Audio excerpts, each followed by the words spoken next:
adesso siamo contenti. La prossima settimana asfaltano. Beh, contentissimi, era tanto che si aspettava. È con grande soddisfazione che i residenti di via Mazzocco a Mogliano Veneto assistono ai primi lavori per l'asfaltatura della strada. Una strada che dal 1964 è del comune e da allora non è mai stata asfaltata.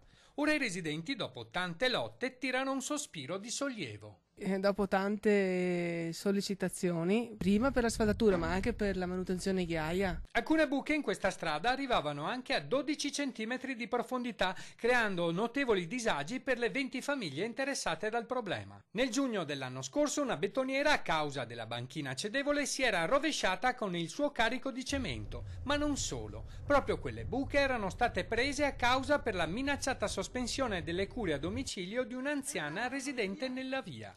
La strada ad oggi era solo sistemata con la ghiaia per coprire le buche a spese del comune. Se facevano l'asfaltatura prima avrebbero anche risparmiato soldi, perché anche sistemarla con la ghiaia non è che lo fanno gratis, è sempre un costo per il comune. Ora la svolta da parte dell'amministrazione comunale, che ha deciso di finanziare i lavori. A fine maggio, se non ci saranno imprevisti, la strada sarà pronta. Sì, la sindaca ha detto salvo imprevisti un paio di settimane, perché non è che stanno facendo solo l'asfaltatura, fanno anche scarico delle acque e la stanno sistemando come Dio comanda, insomma. Contenti?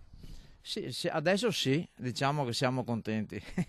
Comunque grazie anche a Antenna 3.